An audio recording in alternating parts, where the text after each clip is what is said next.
sugilan nun kay makatabang ni sa atong padayon nga pagkakatoliko. Nadungog na ni sa mga nagtanaw o nag-apil ni sa online o sa uban na nanimba. Mahitungod kini sa usa ka dato nga manggihatagon siya sa duha ka manlilimos. Nangadto ang duha ka manlilimos o gipakaon niya. Katagan niya tagsa-tagsa kapan.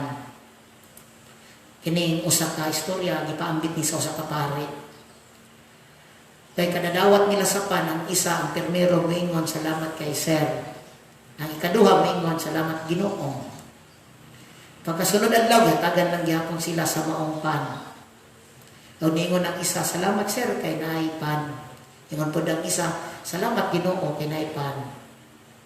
Katulog adlaw niingon ang namalik gyapon ang manlilimos ug hatagan sila og pan. Niingon ang isa salamat Sir kay kakaon na pod ko. Ang ikaduha niingon salamat kay Ginoo kay nakakaon na pod ko. Ingon ang hari ikaduha ali sakot di kay ko ganahan nimo ba? Kay ganahan ko tong permero kay kung hatagan ako pan niingon na siya salamat Sir. Ikaw kay salamat ka sa Ginoo ako may nagpakaon nimo. Ingon tong ikaduha salamat ko sa Ginoo kay niabot ka sa kalibutan. Nakakaon ko pan. Salamat ko sa Ginoo kay gipanalanginan kaniya kung nakaambit ko sa panalangin kakaon ko pan.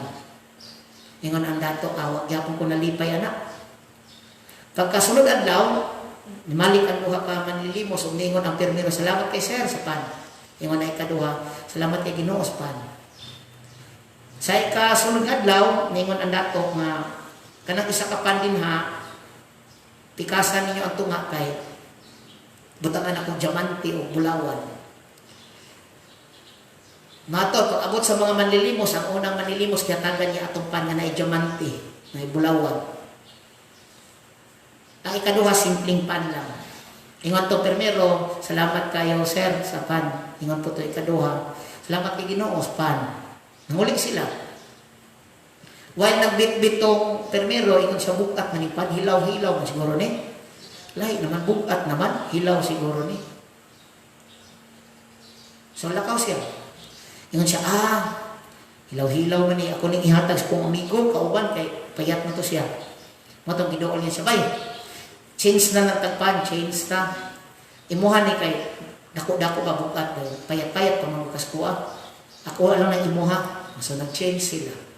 Pagkauma, nibalik ang unang manlilimos, o nasyak ang dato og ningon, ibalik lagi ka.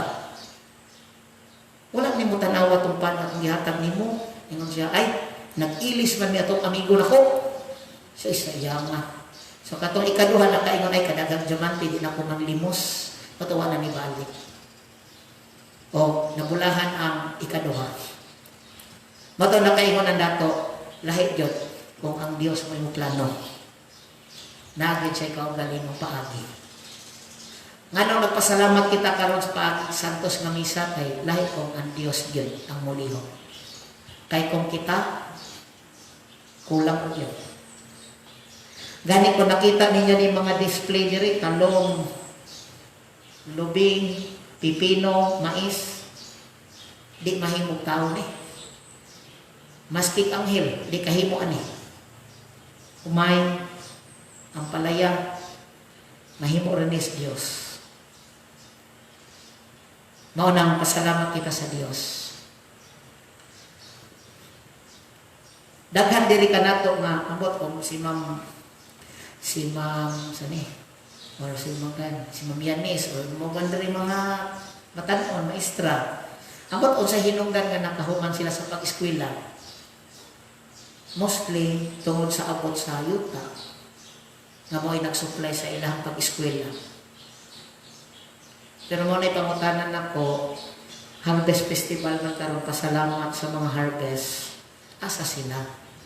Asa sila karon? Kaganina, nagmisan na kong duhay, katulo karon. Kay according magud sa survey, gikan sa Tamlangon pa yung kulon sa bak, ang Katoliko is more than 7,000. Ako huna-huna, kung tulog kami sa Brasikulangon, ni unyang duha, unyang hapon, butangan pag akong duha. Pero, discouraging. Kitang tanan ba? Napanalangin gani. Kitang tanan nagrasyahan sa Dios, no? Na-survive na itong kalibutan tungod sa ani. Gihimo sa Dios ang iyang part. Namunga, dili lang kay puro dahon. Namunga ang atong mga paningkamot, mga abot. Pero kanang presyo nga unreasonable kayo, dili na naiya sa Dios. Pero ang iyang part nga pakaunon ta, pabungahon, expected kayo, dili perfecto, pero sige lang. At least, every time nga naapay rambutan o lansones, naghatag mensahe ka na to nga ang Diyos, nilihok pa yan. Niatiman pa yun ka na to.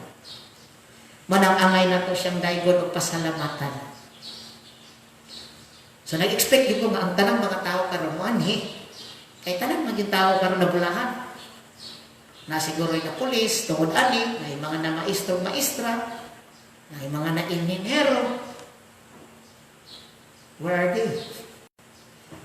Manang ang simbahan magtudlo yun nga magpasalamat sa Ginoo. Special karon ba? Talagsaran ba? Sa isa katuig para kausaran siguro ni Harvest Festival. Oh, kaya ba? Kaya, no? Sa kasingkasan. Ano ba kalaki ang puso natin para sa Diyos? So, salamat kay kaninyong mga nanimba o mga nag-online. Ano ba? Maski kaulanon. Pero kay, dili magita ng ginabuhi. Dili kita nabuhi. Mao nang dili yun siya lisod. Na-expect din ko karon mga 3,000 kabukang naa. Tungkol sa kadagan sa panalangin. Maragdagan man siguro gikan sa dungang pikong na panalanginan sa Dios, gikan sa asinan, sa mangga siguro, layo-layo mga 3 mil din na ang napanalanginan. Pagkapo, mananan. Mas maayo magunin ang simbahan, tudlo ka na ito kay magpasalamat. Lahit lang sa Domingo, kay kanang Domingo, matag-anlaw man sa harvest God nga ito nadawat, niining ko na higayon na. Mayroon silang sa balay, sa kwarto, natama man na, pero tawhanon man na. Ang nindot nga pasalamat nato sa Dios, Dios non, unsa man, misa. Kay dili tao ang nagsaulo ang Dios. Gibit-bit niya tanan nato mga pasalamat sa Ginoo. Gidisplay na to, Lord, salamat din ka iniining tanan. Makakaon mi, nabuhi pa mi. Okay? Nindot man po ng mapasalamaton, ingon sila ang tao mapaubsanon, mapasalamaton.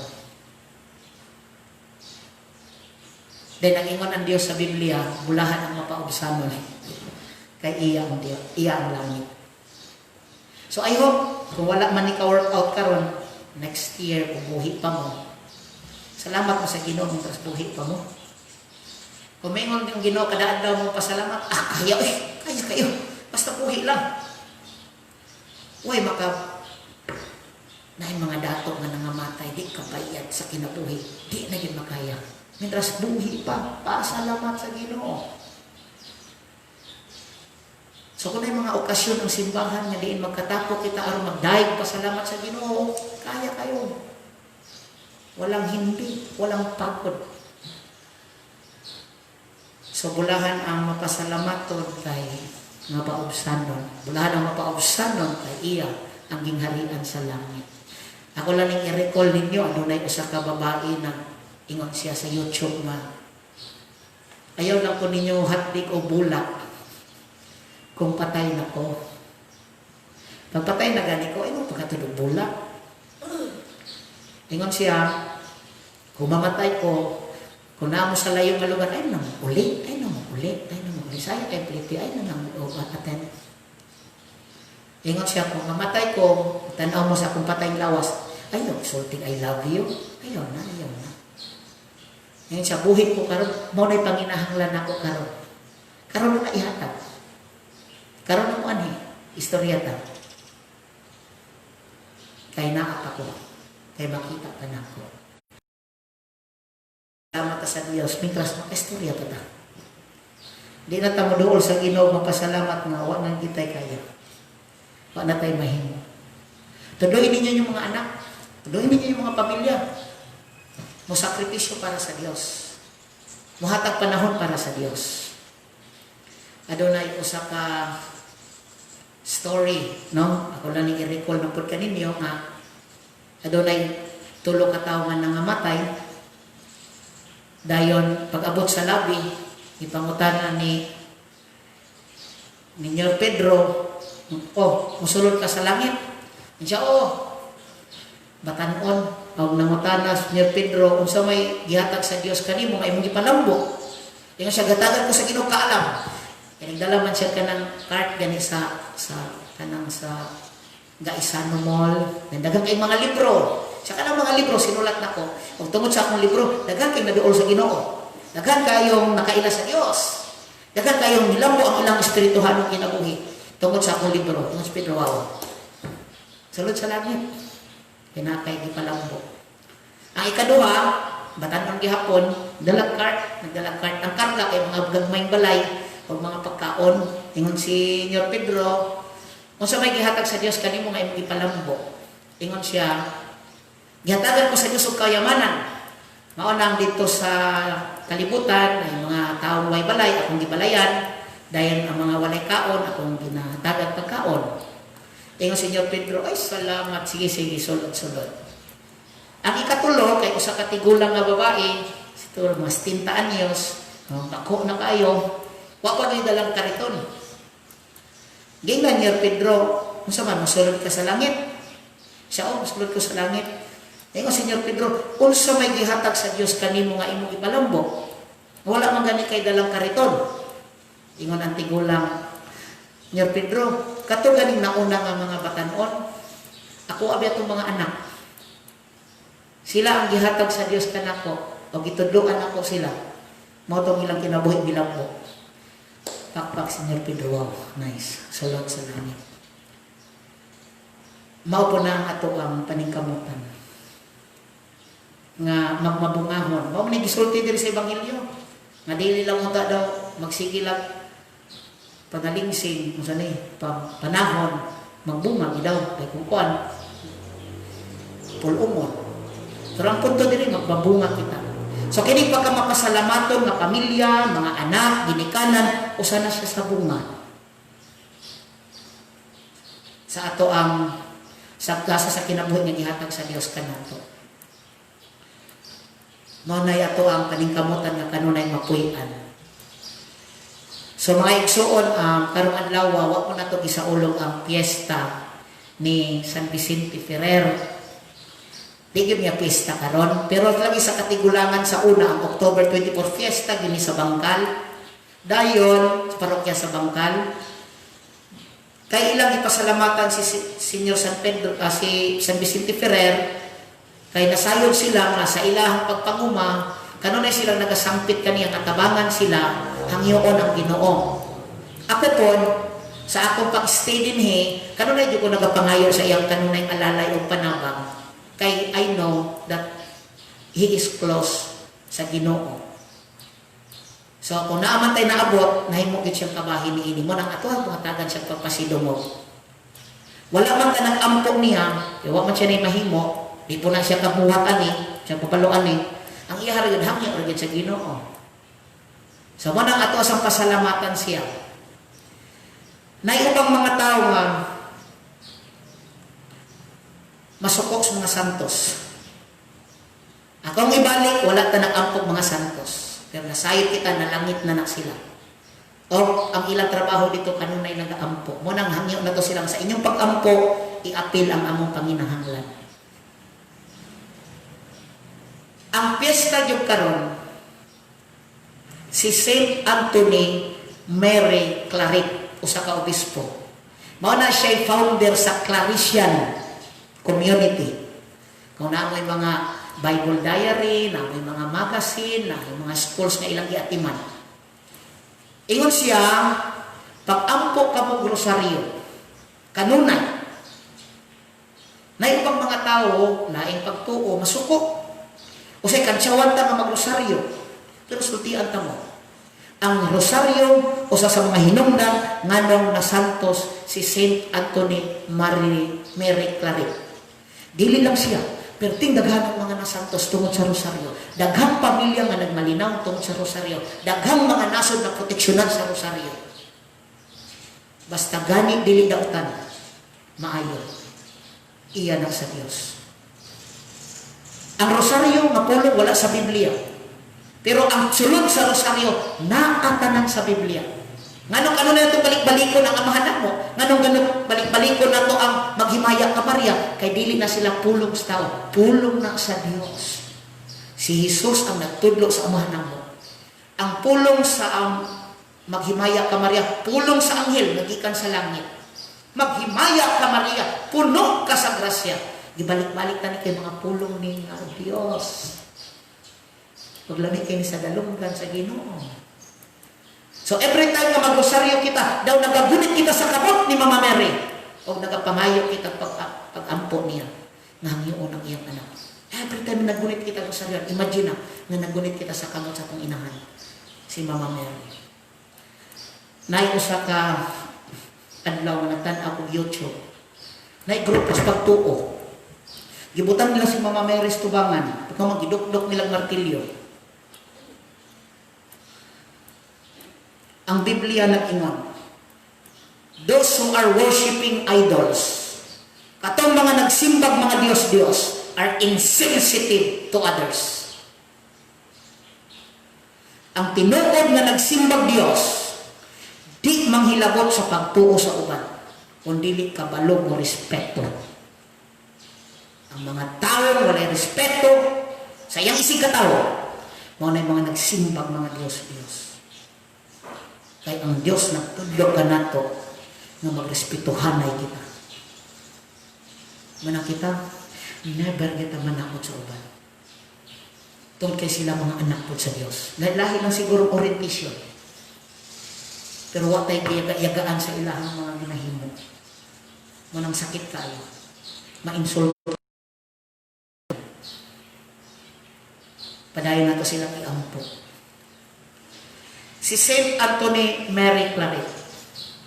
Sa kanlaw ni anak ni bisita siya sa prisuhan. Naigrupo sa mga tao dito nga nana sa death row. Kanabang yun na, execute na. Nagahangyo siya, nagawali siya. May gani kay na siya upat nga nakonbinsi.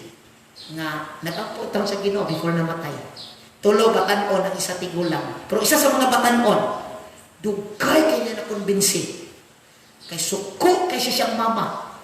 Kay mo'y hinungdan nganong nabugoy siya. Nganong nanghilabot siya. Nganong nahimo siyang dautan. Kay wa siya tagda sa iyang ginikanan. Wa siya atimana sa iyang ginikanan. Di niya madawat. Napriso ko tungod nila. Nabitaw po yung mga ginikanan nga wa kay atiman silang mga anak. Sagad lang po. Na yung mga binunyagang mga bata, mga ginikanan, di punta ba nga ng mga bata nga ma-revisit nila ilang pagkabinunyagan o ma-exercise nila ilang mga binunyagan. Ang mga altar boys na to, binunyagan sila. Simpa sila, ano? Tungod kay kabahin sila sa pamilya sa Diyos. O sila usap, anak sa Diyos, o gipanalanginan sa Diyos.